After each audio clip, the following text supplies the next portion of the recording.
Classification of goods and services. Now there are three types of goods and services in economics. Number one is private goods. These goods are consumed by someone and not available to anyone else. So private good is like eating a chocolate. It's a private good. If I am eating a chocolate, then it's not available for anybody else to eat the same chocolate. So this is known as rivalry, which means one eats, nobody else can eat it. There is rivalry, and you can exclude others from eating it by making it an expensive chocolate. So, for example, if a chocolate is very expensive, some people cannot afford it. So this is called the characteristics of excludability.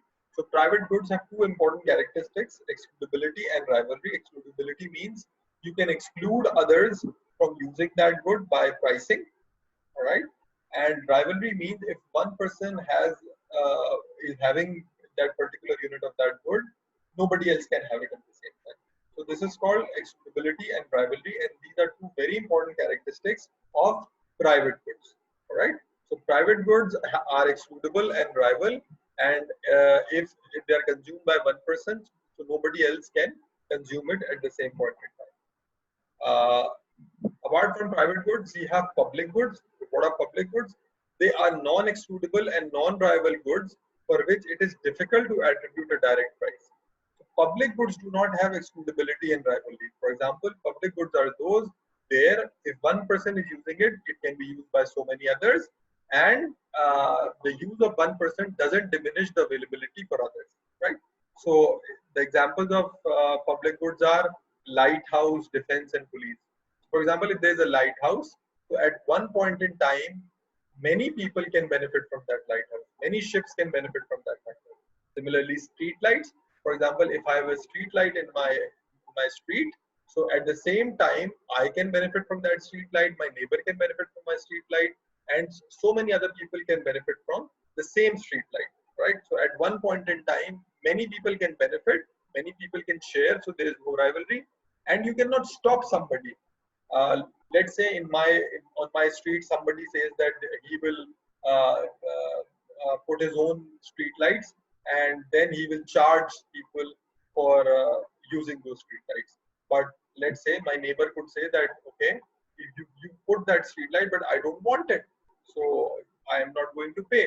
So in public goods, charging people for the use of a good or a service is almost impossible. So we have a free rider problem, right? Wherein you cannot stop others from consumption of the good or service. So they have two characteristics. You cannot stop others from consumption, which means non-excludability.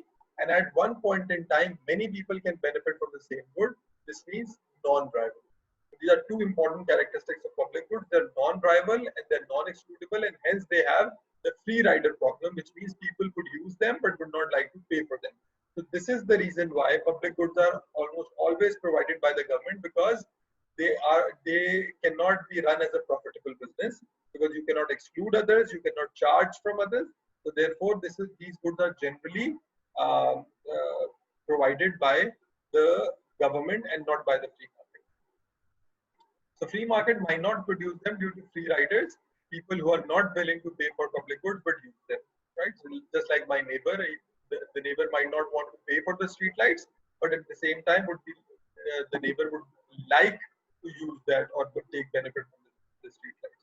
So in case of public goods, scarce resources are not used in a desirable way. So in the case of public goods, these scarce resources are not used in a desirable way, right?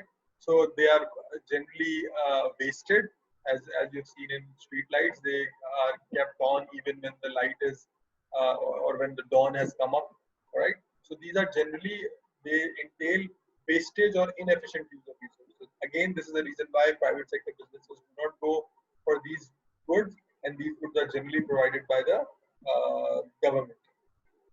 Then we also have merit goods and demerit goods. What are merit goods? These are goods that have positive side effects associated with it. For example, benefits of a vaccine of a contagious disease are reaped by those who have not paid for it. For example, in this room, let's say 5 people are sitting, and one of these people have had a flu vaccine. So if that person has had a flu vaccine, so chances are that he would not contract flu, and if he would not contract flu, chances of other 4 people contracting flu are also less. So Merit goods have positive side effects, and these positive side effects again are not so much visible to the naked eye. So generally, merit goods include health and education, because health and education have positive side effects, and people who have not paid for these goods also get the benefit, right?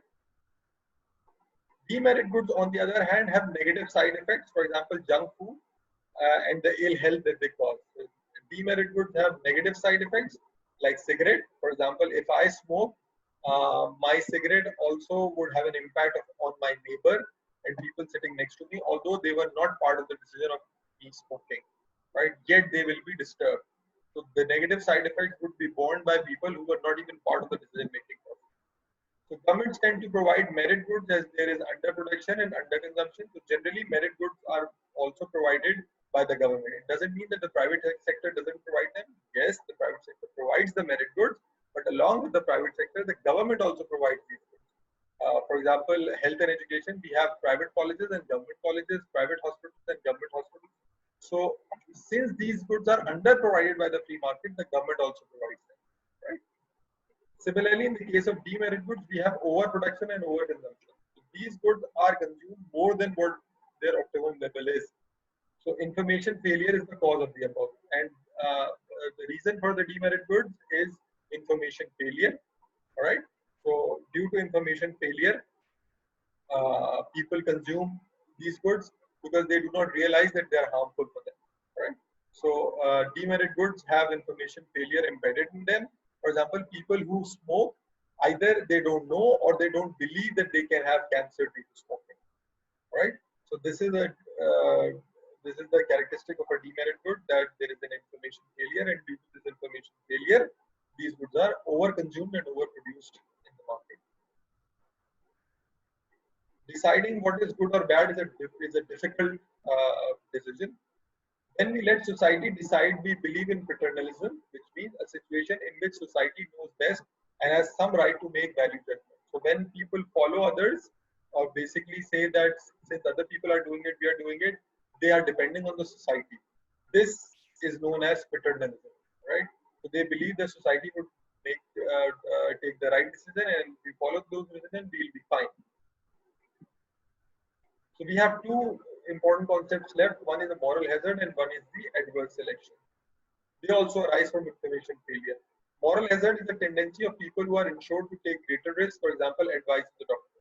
For example, if you are insured, if your car is insured, you park it at a place which is generally very risky. So you actually are taking higher risk than what you should have been taken.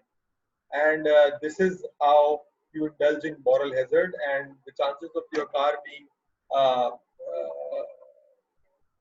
taken away are high, and then eventually insurance premiums would go up and somebody else would be ending up paying the price of your wrong decision, because somebody else would also be paying higher premiums because of your wrong decision.